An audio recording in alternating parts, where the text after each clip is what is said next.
and welcome to Disney Day 8. Today we will be discussing and rating Lady and the Tramp. So, I'll kick us off with this one. Lady and the Tramp is a story about two dogs. One dog named Lady, one dog named Tramp. Lady lives with the deer, Jim Deer, and whatever the wife is called. I don't think she actually has a name, maybe Darling. Darling Deer. Darling and Deer. Jim Deer and Darling, I'm pretty sure it is. Darling Deer, what a name.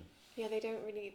Well, it's because it's from the point of view of the animals, isn't it? So she only knows them by their pet names for each other. Yeah. Okay. Yeah, no, that tracks. Yeah. They buy Lady as a puppy, raise her, then they start to act a little bit odd because they're having a baby. Lady that has two next door neighbours called Jock and Trusty, which she discusses this with. The Tramp comes in and says that once the baby moves in, the dog moves out. The baby is born, the dog doesn't move out. She becomes really protective of the baby, and then they go away on holiday, and the villainous Aunt Sarah and the two Siamese cats come in, cause a load of trouble. Lady runs away, meets up with Tramp, gets sent to the pound. More stuff happens, and it ends in a happy ending with Lady and the Tramp being adopted into the same family and having babies. Right, where should we start with this one?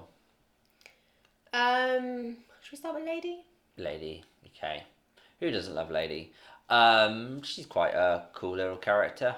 I think with this one, the plan that Disney came up with, just fill a few cute dogs. Everyone loves dogs. Let's just enjoy dogs for like a whole film.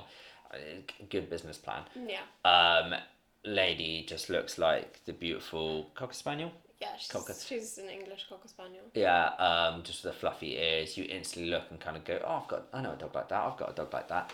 And like instantly there's a connection, and that's good. And that goes for all of the dogs. Like basically by the end of the film, it's like a rogue gallery of dogs, and they come in all shapes and sizes, and it's kind of fun. Whereas with 101 Dalmatians, it's the majority of dogs in that are Dalmatians, so you don't get the variety that Lady and the Tramp has.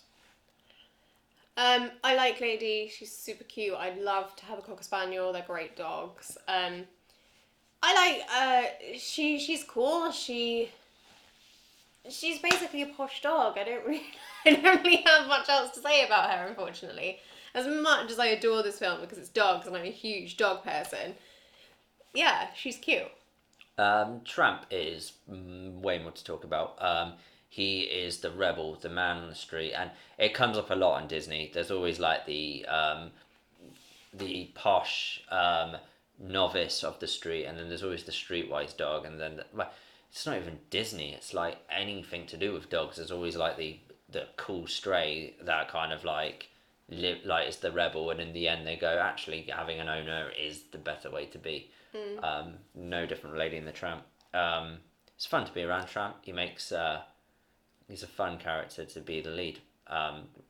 Loads of classic moments. This meatball scene. Classic. Where they go to Tony's restaurant and sing Bella Notte, and they push the meatball across the plate to each other with the nose and eat the spaghetti. It's so cute. That is such a classic Disney moment. It's one of those moments that like everything that they do in that scene is so perfectly memorable. It's like, who came up with that? Which genius came up with just that scene? Like, it probably was some intern somewhere that went, what if it does this? And that is... Also, who hasn't tried to recreate that scene? I may just be exposing some dark secrets on the internet right now. But who hasn't, like, with your friend when you're a kid with, like, a strawberry lace, or, like, with your partner with the spaghetti or whatever, who hasn't, like, done the whole eating the spaghetti from both ends? Is it just me? I don't share food. Wow. Joey doesn't share food. There's a lot to like in Lady and the Tramp. There's a lot to dislike about it as well. I mean, I'm gonna segue massively. Okay, you're gonna go to the cats, aren't you? Yeah. And I'm not one of those that is a stickler for like the racism card in Disney. I don't think that Disney intended to be offensive with the Siamese cat characters, with the really oriental music playing and just like the movements. It was a bit derogatory. I don't think he meant that. I think it was just a time when that just didn't occur in his brain.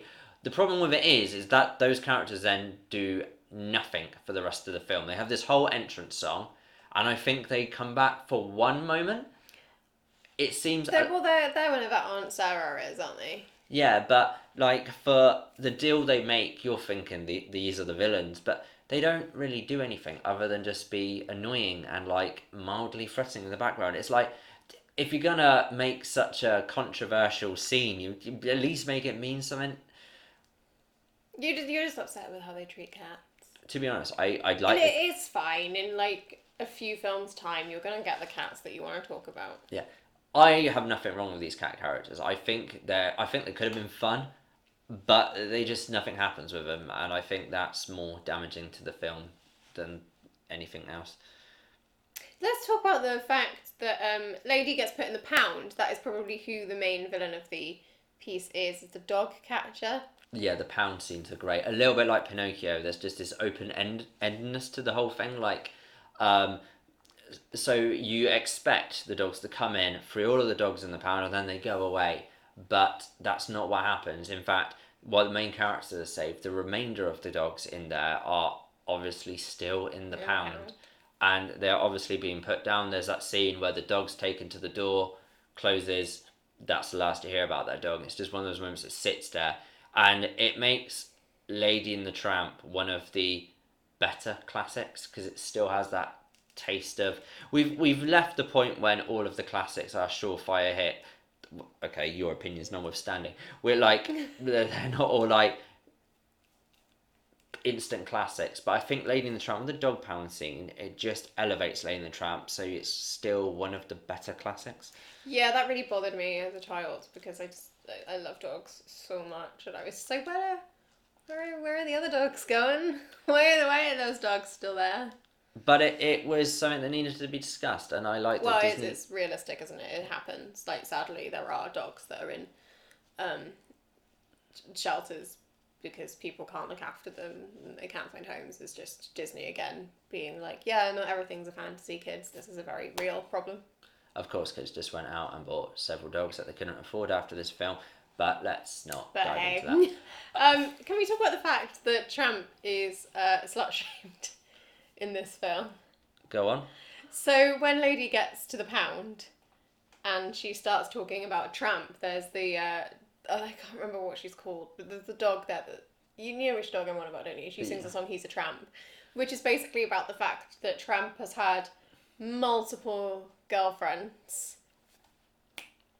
And Lady's just going to be another one of them, and he's not going to settle down and get adopted and have little baby puppies with her. But he acknowledges we are not sure whether there's more little baby tramps running around anywhere. But yeah, that's just that whole scene where she's like, he likes the ladies. Yeah, it's it all adds up. It's all character building. Creepy rat at the end. Like that rat is another misrepresentation of rats in Disney films. Yeah, but I tell you what, that rat was more powerful than the Siamese. I mean, he was scary. I'm there expecting the Siamese cats to come and be the villain of the piece. So like, no, just throw the scariest rat. For the moment, we'll get to that later Disney's, but the scariest rat for that time, and it has one scene, and it's more intimidating than Captain Hook. Yeah, no, that rat. I remember that scene as well. Like, you see it a shadow, don't you? And it's all there, like, and it's got like really sharp teeth, and like as a child, it's like, oh god, rats are terrifying. We've since owned rats, and they are the loveliest, sweetest little creatures ever. I love them to pieces. But just as a kid, it was like, oh no, and I think due to the representation of rats in animation, especially stuff like Lady and the Tramp and other Disneys, which we'll get onto, it just made me like super scared of rats. Like, I wasn't like, oh, they're these cute little animals. I was like, no, I don't want to touch the rat. I don't want rats anywhere near me. But, you know, now I'm a happy rat mummy.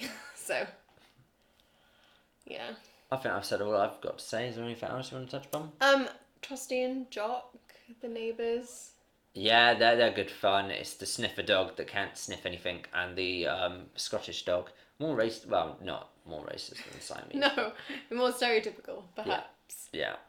Yeah. A fun fact about Lady and the Tramp.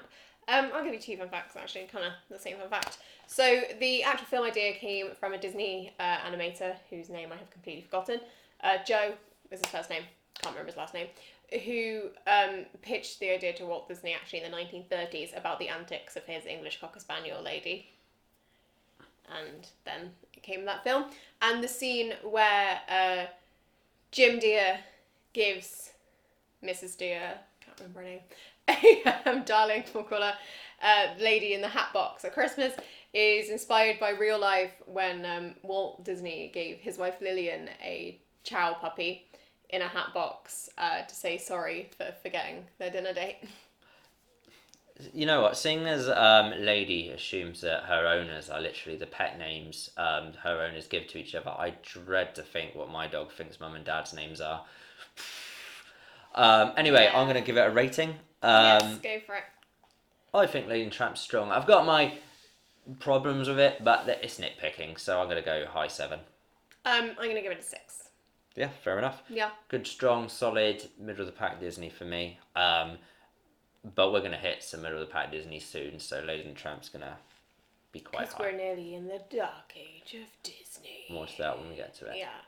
Anyway, with that, we're off. Have a magical rest of your day.